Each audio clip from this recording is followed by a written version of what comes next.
की विदेश नीति की एक और बड़ी हार हो गई है।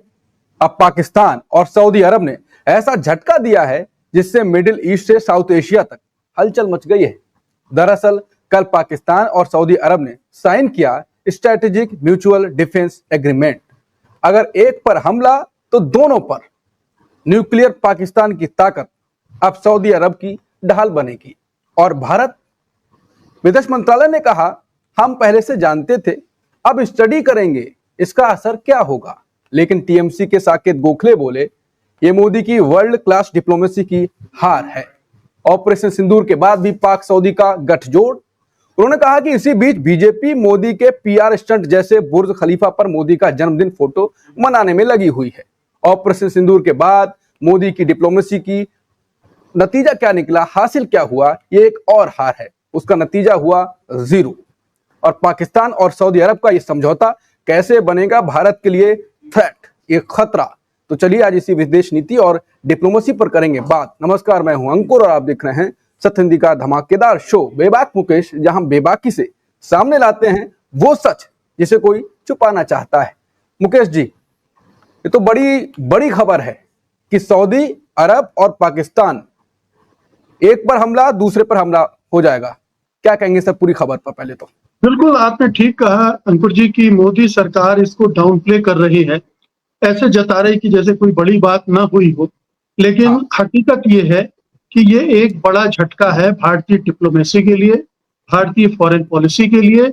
और मोदी जी की जो पूरी सियासत रही है, खास तौर पर मध्य पूर्व, पश्चिम एशिया, इन इलाकों में जो पहल कर रहे थे और इस तरह का संदेश दे रहे थे कि अब ये तमाम ममालिक जो है वो हमारे साथ खड़े हैं, वो सब धराशायी हो गया। बिल्कुल एक इस पैक्ट ने जो सऊदी अरब और पाकिस्तान के बीच हुआ है, हालांकि दोनों के बीच ऐसा नहीं कि पहले संबंध नहीं थे, दोनों के बीच में सुरक्षा ताल्लुकात पहले से थे। दोनों एक दूसरे के साथ मिलकर सैनिक अभ्यास करते थे। पाकिस्तान सऊदी अरब के सैनिकों का वो प्रशिक्षण भी देता था। लेकिन उसमें ये जो क्लास उभर कर आया है कि अगर पाकिस्तान या सऊदी अरब किसी में से एक पर हमला हुआ तो वो दोनों पर हमला माना जाएगा। इसका मतलब ये है कि पाकिस्तान के साथ अगर भारत की भिड़ंत होती है तो सऊदी अरब फिर किनारे खड़े होकर देखता रहेगा, ऐसा नहीं होगा, वो भी पाकिस्तान के साथ आ जाएगा। अब इसको थोड़ा सा आप बड़े फलक पर देखिए। पाकिस्तान ने चीन के साथ अपनी बहुत अच्छी साझेदारी कर रखी है सुरक्षा के मामले में और आर्थिक स्तर पर भी। उधर डोनाल्ड ट्रंप कितने मेहरबान हैं हम ये लगातार देख ही रहे हैं, पूरी तरह से मेहरबानी उन पर बरसा रहे हैं। और तीसरा एक क्षेत्रीय ताकत जो आर्थिक महाशक्ति है इस इलाके की, कहना चाहिए पेट्रो डॉलर के बलबूते पर, वो अब पाकिस्तान के साथ एक पैक्ट के साथ बंध रही है। इसमें आर्थिक और रणनीतिक दोनों चीजें शामिल हो गई। तो अब ये जो पाकिस्तान ने अपने चारों तरफ एक सुरक्षा कवच निर्मित कर लिया है, एक ऐसा डिटरेंस खड़ा कर लिया है जिसमें भारत के लिए अब आसान नहीं होगा कि आपने तय कर लिया और ऑपरेशन सिंदूर कर दिया, हमला शुरू कर दिया। अब आपको और भी कई बार सोचना पड़ेगा कि अगर आप पाकिस्तान से लड़ने जा रहे हैं तो आप चीन से भी लड़ने जा रहे हैं, सऊदी अरब से भी लड़ने जा रहे हैं, और तुर्की या टर्की तो पहले से ही पाकिस्तान के साथ इन्वॉल्व है।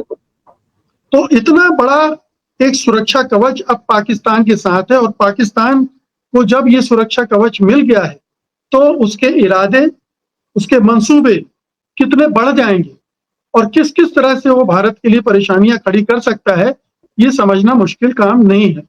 तो एक तो ये पहलू हुआ इसका। जी, आप सबसे पहले सवाल कर लीजिए। सवाल ये था कि सऊदी अरब तो भी भारत का बड़ा खास दोस्त है, क्या आपको लगता है कि वहां पर वो सैनिक उतार देगा पाकिस्तान के लिए हमारे खिलाफ?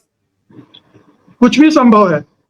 देखिए, खास दोस्त किस मायने में है, कुछ और डेवलपमेंट में आपको बताता हूं। ये मैं इसी पर आ रहा था। असल में जो मध्य पूर्व में कुछ डेवलपमेंट हुए हैं हाल के दिनों में, उन पर नजर डालनी चाहिए आपको। एक, जिस तरह से इजराइल ने ईरान पर हमला किया, कतर पर हमला किया, और खासतौर पर कतर पर हमला किया, जहां पर अमेरिका के सैनिक अड्डे हैं, और अमेरिका ने वो हमला होने दिया।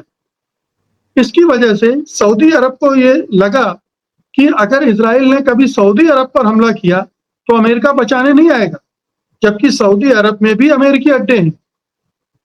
तो सऊदी अरब या दूसरे जो अरब मुमालिक हैं, उनके मन में ये संदेह बैठ गया है कि अमेरिका उनका साथी, साझीदार, सुरक्षा करने के मामले में उतना प्रतिबद्ध है कि नहीं। तो सऊदी अरब ने अपनी एक गारंटी पाकिस्तान से बना ली है, क्योंकि पाकिस्तान के पास न्यूक्लियर वॉरहेड्स हैं, न्यूक्लियर आर्मामेंट है, और जो उसकी सुरक्षा को मजबूत कर सकता है। तो ये एक बड़ी उपलब्धि सऊदी अरब को इस लिहाज से मिल गई। फिर एक दूसरा बड़ा डेवलपमेंट हुआ है पिछले हफ्ते ही कि 80 इस्लामिक देशों ने एक मीटिंग की, और उसमें ये बात चली कि हमें नाटो जैसा एक सुरक्षा तंत्र बनाना चाहिए। अब वो देखिए, पाकिस्तान उसका मेन प्रोपोनेंट है, पाकिस्तान और तुर्की, ये दो ज्यादा इसको फोर्स कर रहे हैं, और सऊदी अरब और ईरान है। तो ये एक नया गठजोड़ जो बन रहा है, ये एक और बड़ा सरदर्द बनने वाला है भारत के लिए। तो सऊदी अरब तो एक है, आपने कहा कि मोदी जी ने और भारत ने बड़ी कोशिशें की हैं मध्य पूर्व में। मध्य पूर्व में मोदी जी की कोशिशें दो स्तर की रही हैं। एक, मुझे क्या क्या वहां पर सम्मान मिल रहा है प्रचार के लिए, जहां जाते थे एक सम्मान ले लेते थे। दूसरा ये कि जहां जाते थे एक मंदिर बनवा देते थे। तो उनकी पूरी जो विदेश नीति, डिप्लोमेसी थी, दो चीजों पर आधारित थी। एक, मेरा प्रचार हो, और दूसरा मेरी आइडियोलॉजी, हिंदुत्व, उसको मिक्स कर दिया। इसके अलावा कोई ठोस काम नहीं हुआ वहां, बल्कि रिश्ते बिगड़े ही हैं। इसके और आगे थोड़ा चलते हैं। चीन और अमेरिका की भूमिका इस पैक्ट में क्या हो सकती है। अमेरिका का रोल मैंने बताया कि कतर में हमले के बाद से सऊदी अरब थोड़ा सा निश्चिंतता उसकी कम हुई है कि अमेरिका क्या करेगा।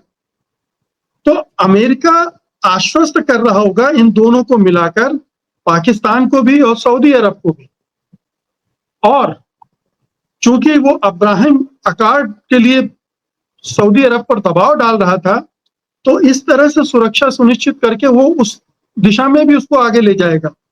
और इधर चीन, जो कि मध्य पूर्व में अपने लिए रास्ता बना रहा है, उसी ने सऊदी अरब और ईरान के बीच में एक तालमेल करवाया है, उनके बीच में रिश्तों को बेहतर बनाने की कोशिश की है। तो चीन की भी पॉलिटिक्स वहां चल रही है, डिप्लोमेसी चल रही है। तो आप देखिए कि तमाम महाशक्तियां और क्षेत्रीय शक्तियां अपने अपने स्तर पर मिडिल ईस्ट को कैसे नया रूप दे रही हैं, और उसमें पाकिस्तान किस तरह से फायदा उठा रहा है, भारत को क्या फायदा मिल रहा है। ये सवाल उठता है ना कि भारत क्या हासिल कर पा रहा है। पाकिस्तान मजबूत हो रहा है, सऊदी अरब मजबूत हो रहा है, इस्लामिक देश अपने आप को संगठित कर रहे हैं, लेकिन भारत कहीं नहीं नजर आ रहा है। तो ये एक जो कहा ना कि बुर्ज खलीफा में अपने विज्ञापन देकर मोदी खुश हो रहे हैं, जन्मदिन का प्रचार कर रहे हैं, लेकिन भारत का क्या फायदा हो रहा है। कोई फायदा नहीं हो रहा है। जो आपने हमारी विदेश नीति की बात कही, और वो सच बात भी है कि खुद का पीआर और बाकी अपनी आइडियोलॉजी जो कि हिंदुत्व है उसे आगे बढ़ाया जाए। इसलिए हमारे जो दोस्त भी थे वो भी अब दूर चले गए। अब पाकिस्तान पूरे इलाके में एक मजबूत चीज बन रहा है, एक प्रासंगिक हो रहा है कि पाकिस्तान को लोग सब पूछ रहे हैं और भारत को लगभग इग्नोर ही कर रहे हैं। तो भारत ऐसे ही चलता रहेगा तो फिर नतीजा क्या होने वाला। विदेश नीति पर तो चर्चा कई महीनों से हो रही है, अब ये धमाका जो हुआ है उसके बाद क्या कहेंगे, फिर भारत है कहां। देखिए, मैंने कहा ना कि भारत ने जो इनिशिएटिव लेने चाहिए थे टाइमली, वो नहीं लिए। आप कुछ कर सकते हैं क्या। उससे ज्यादा प्रोएक्टिव पाकिस्तान रहा। हाँ। तो वो आगे निकल गया। करने को कभी भी कुछ किया जा सकता है, लेकिन अब सऊदी अरब से जो पैक्ट हो गया है, क्या उसको पलटा जा सकता है, क्या वो संभव है। या चीन के साथ जो पाकिस्तान की साझेदारी हो गई है, क्या उसको रोका जा सकता है, या ट्रम्प साहब जो मेहरबानी दिखा रहे हैं पाकिस्तान पर, तो एक पूरा नए सिरे से अपनी विदेश नीति को मजबूत करना पड़ेगा। कभी इधर कभी उधर, ये नहीं चलेगा। आपको जो आपकी ताकत थी पहले, वापस उस पे लौटना पड़ेगा कि कैसे ग्लोबल साउथ की लीडरशिप हमको वापस मिले, कैसे हमारे दक्षिण एशिया के जो पड़ोसी मुल्क हैं वो आपके साथ खड़े हों। ठीक है, पाकिस्तान से आपकी नहीं बनती है, लेकिन बाकी देश तो आपके साथ खड़े हों। उसकी कोई कोशिश आपने देखी है? कोई कोशिश नहीं हो रही है। चीन से आप एससीओ में गए और उसके बाद से ऐसा लगता सब ठंडा पड़ गया। रूस के साथ कोई डेवलपमेंट, कोई प्रोग्रेस हो रही है, ऐसा भी नहीं दिख रहा है। तो मुश्किल ये है कि इस सरकार की प्रायोरिटी में जन्मदिन है मोदी जी का सबसे ऊपर, भारत का क्या होगा कुछ पता नहीं। ये एक बड़ी चिंता की बात है। इसको सोचना चाहिए कि मोदी सरकार अपनी प्रायोरिटी जिस तरह की रख रही है, उसमें भारत को किस तरह से आर्थिक और सामरिक दोनों मोर्चों पर नुकसान उठाना पड़ रहा है। डिप्लोमेसी तो तबाह हो गई है, फॉरेन पॉलिसी का अता पता नहीं। इस समझौते पर जो रिएक्शन आया है मिनिस्ट्री ऑफ एक्सटर्नल अफेयर्स का, वो कितना हल्का और कितना फूहड़ है। अध्ययन क्या करेंगे। हम स्टडी कर रहे हैं? मतलब आपके पड़ोस में ये सारे डेवलपमेंट हो रहे हैं और आपको पता नहीं था, आपने कुछ किया नहीं, आपका कोई रिएक्शन नहीं है। ये बताता है कि हम अनप्रिपेयर्ड हैं इस तरह के डेवलपमेंट्स के लिए। हमारा सोच उस तरह का नहीं रह गया जो होना चाहिए था।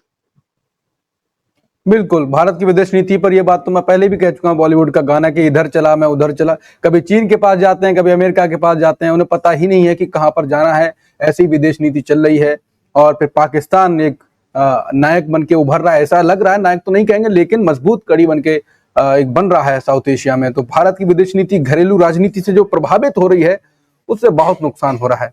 पीएम मोदी बदलेंगे राजनीति नीति, वो तो अभी नहीं दिख रहा है। कुल मिलाकर अब